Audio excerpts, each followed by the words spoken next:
Work from home तो आजकल के दौर के अंदर सबसे कैसे कॉमन कर हो गया। सकते हैं ये बताइएगा। देखें जी, आजकल आपको आईटी मसरूआत के थ्रू और आपको टोटल आईटी की स्टेज के ऊपर आकर बहुत ज़्यादा एप्लीकेशंस मौजूद हैं और आपको इंटरनेशनल ग्लोबल मार्केट के अंदर एक एक्सेस मौजूद है। और वो जी। एक्सेस जो है करंटली वो तमाम प्रोडक्ट्स के थ्रू और तमाम सॉल्यूशंस के थ्रू आपको पूरी दुनिया का एक प्लेटफॉर्म प्रोवाइड करती है। मिसाल के तौर पर आप एप्लीकेशन के थ्रू अपने प्रोडक्ट्स को दुनिया के सेल ऑफ करने के लिए मुख्तलिफ आईटी प्लेटफॉर्म से रखते हैं।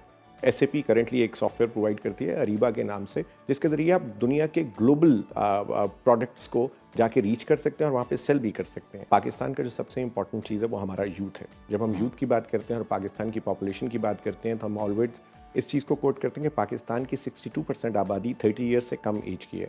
इसका मतलब है ये लोग यूनिवर्सिटी से निकल कर आए हैं और दे इमीडिएटली पाकिस्तान की तरक्की और पाकिस्तान के ओवरऑल इकोसिस्टम को बेहतर बनाने में बहुत अहम किरदार अदा कर सकते हैं। यहाँ हमारे पास जनरली वसाइल के तौर पर अपनी एक्सपोर्ट को बढ़ाने के तौर पर हमारा आज का यूथ अवेलेबल है। हमारे साथ मौजूद हैं साकिब अहमद साहब, जो जर्मन टेक्नोलॉजी फर्म SAP के मैनेजिंग डायरेक्टर बराए पाकिस्तान, इराक, अफगानिस्तान और बहरीन हैं। गुज़िश्ता 25 सालों से पाकिस्तान के नुमाया इदारों में खिदमात के अलावा बैन अल-अक़वामी फोरम्स पर पाकिस्तान की नुमाइंदगी भी कर चुके हैं। बहुत शुक्रिया सर आपके वक्त का। सबसे पहले तो ये बताइएगा कि आज के नौजवान के लिए IT की शोबे की अहमियत क्या है सर? सबसे पहले बहुत बहुत शुक्रिया, आपने आज के प्रोग्राम में मुझे मदऊ किया।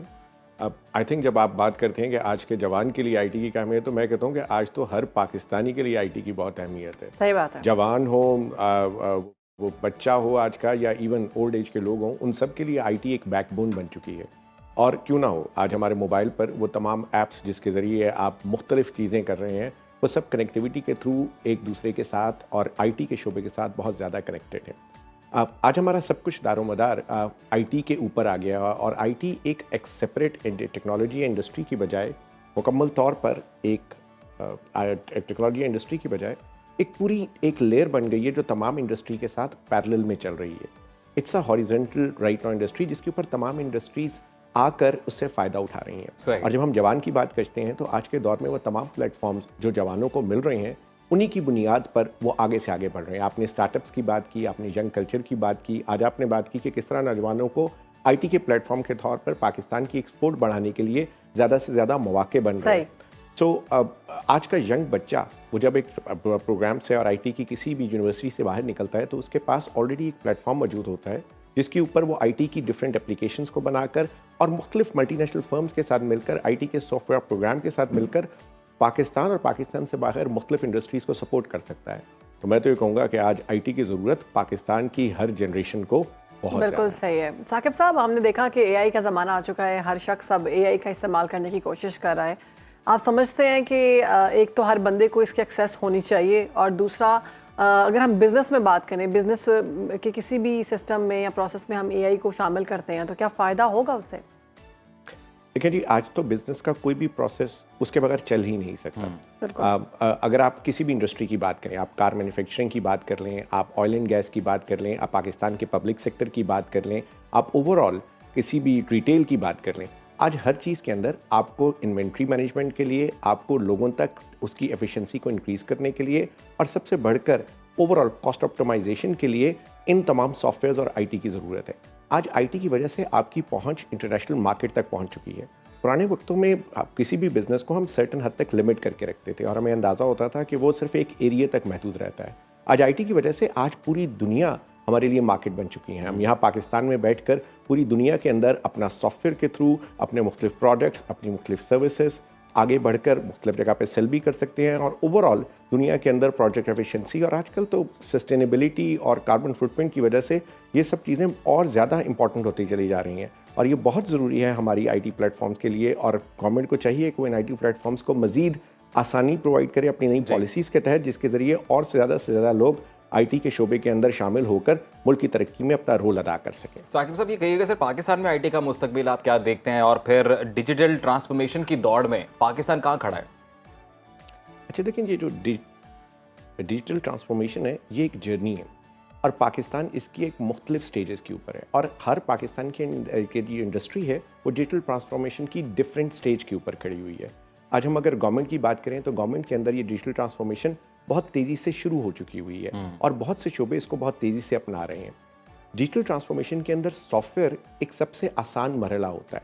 सबसे मुश्किल मरहला लोगों का होता है कि वो उसको कितनी जल्दी अडॉप्ट करते हैं और उस चेंज को कि जो कि आईटी लेके आ रही है उसको कितनी जल्दी एक्सेप्ट करते हैं। सही। इसको हम आम जबान में चेंज मैनेजमेंट कहते हैं। तो सबसे important cheese I think Pakistan के लिए सबसे इंपॉर्टेंट ये है कि किस तरह पाकिस्तान की आवाम सही। और पाकिस्तान के पब्लिक और प्राइवेट सेक्टर के लोग इस चेंज को कितनी जल्दी एम्ब्रेस करते हैं, इसको कितनी जल्दी एक्सेप्ट करते हैं।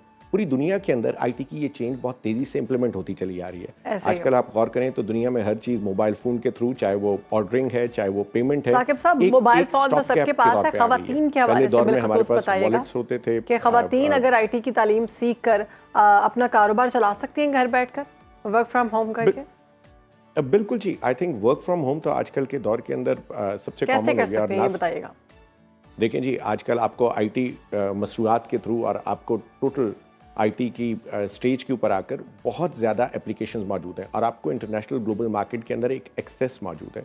और वो जी। एक्सेस जो है करंटली वो तमाम प्रोडक्ट्स के थ्रू और तमाम सॉल्यूशंस के थ्रू आपको पूरी दुनिया का एक प्लेटफॉर्म प्रोवाइड करती है। मिसाल के तौर पर आप एप्लीकेशन के थ्रू अपने प्रोडक्ट्स को दुनिया के सेल ऑफ करने के लिए मुख्तलिफ आईटी प्लेटफॉर्म से रखते हैं।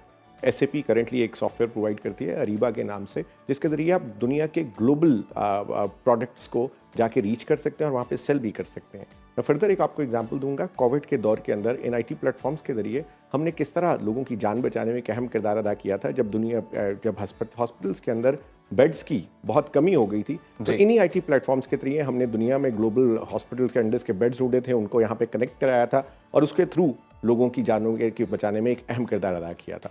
साफ पानी के लिए राइट नाउ आईटी पाकिस्तान में आईटी के जरिए और थोड़ी सॉफ्टवेयर के जरिए पाकिस्तान के लिए हम बहुत बड़ा एक अहम किरदार अदा कर रहे हैं।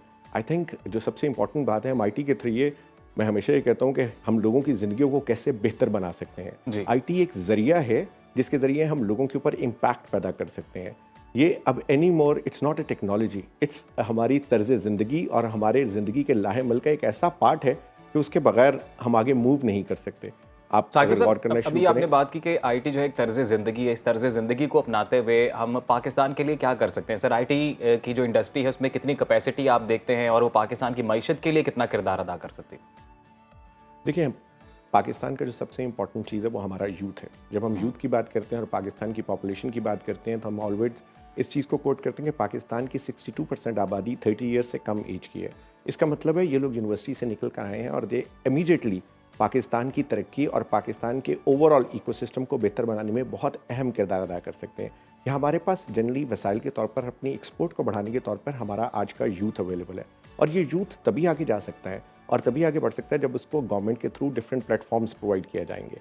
आजकल दुनिया के अंदर स्किल डेवलपमेंट बहुत इंपॉर्टेंट फैक्टर बन गया है। हाँ, डिग्री की बहुत इंपॉर्टेंट है और डिग्री आगे बढ़कर हमारे लिए एक अहम रास्ता खोलती है किसी भी जगह पे जाने का, लेकिन उसके साथ साथ हमें स्किल डेवलपमेंट के डिफरेंट मराहल की को तैयार करना और हमारे आज के यूथ को तैयार करना बहुत इंपॉर्टेंट है। साकिब साहब, आए रोज सोशल मीडिया पर पाबंदी लग रही है, कैसे देख रहे हैं आप इसको? देखिए जी, सोशल मीडिया पर पाबंदी का ताल्लुक आईटी से कम है और इसका ताल्लुक यहाँ की हमारे इंटरनल पॉलिटिक्स और इंटरनल हालात से ज़्यादा है। तो आई थिंक उसको हम वहीं पर रखते हैं और उसको उसी इंडस्ट्री के साथ करते हैं। जहाँ तक सोशल मीडिया का ताल्लुक है, ये एक आज़ादी राय है, एक मौका है, लोगों को अपनी राय को इज़हार करने का एक तरीका है। उसको मुख्तलिफ गवर्नमेंट्स मुख्तलिफ अंदाज से वक्त और उसके मुताबिक अपने कंट्रोल में रखती हैं। तो I think this is more a political than IT issue. ठीक, बहुत शुक्रिया आपका साकिब अहमद साहब, आपने अपना खुसूसी वक्त निकाला, सुनो पाकिस्तान को वक्त दिया और ताक में आईटी का मुस्तकबिल क्या है और अभी एज ऑफ नाउ आईटी में किस तरह का काम हो रहा है, नौजवानों में कितना टैलेंट है, उस हवाले से उन्होंने बात की।